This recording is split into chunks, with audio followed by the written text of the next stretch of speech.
الحمد لله رب العالمين الرحمن الرحيم مالك يوم الدين إياك نعبد وإياك نستعين اهدنا الصراط المستقيم صراط الذين أنعمت عليهم غير المغضوب عليهم ولا الضالين.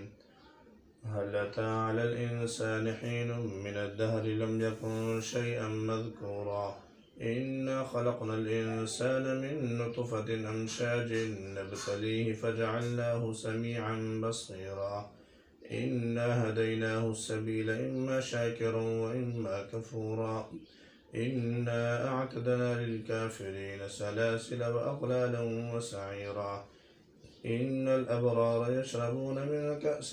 كان مزاجها كافورا عينا يشرب بها عباد الله يفجرونها تفجيرا يوفون بالنذر ويخافون يوما كان شره مستطيرا ويطعمون الطعام على حبه مسكينا ويتيما وأسيرا إنما نطعمكم لوجه الله لا نريد منكم جزاء ولا شكورا إنا نخاف من ربنا يوما عبوسا قمطريرا فوقاهم الله شر ذلك اليوم ولقاهم نضرة وسرورا وجزاهم بما صبروا جنة وحريرا متكئين فيها على الأرائك لا يرون فيها شمسا ولا زمهريرا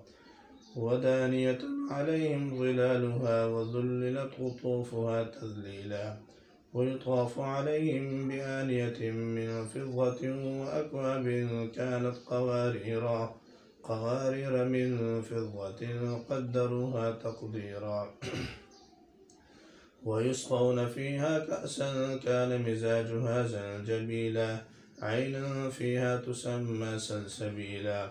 ويطوف عليهم ولدان مخلدون إذا رأيتهم حسبتهم لؤلؤا منثورا وإذا رأيت ثم رأيت نعيما وملكا كبيرا عاليهم ثياب سندس خضر واستبرق وحلوا أساور من فضة وسقاهم ربهم شرابا طهورا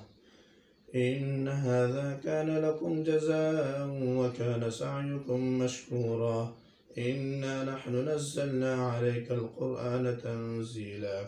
فاصبر لحكم ربك ولا تطع منهم آثما أو كفورا واذكر اسم ربك بكرة وأصيلا ومن الليل فاسجد له وسبحه ليلا طويلا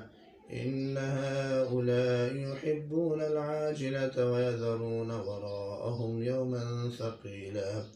نحن خلقناهم وشددنا أسرهم وإذا شئنا بدلنا أمثالهم تبديلا إن هذه تذكرة فمن شاء اتخذ إلى ربه سبيلا وما تشاءون إلا أن يشاء الله إن الله كان عليما حكيما يدخل من يشاء في رحمته والظالمين أعد لهم عذابا أليما. الله أكبر.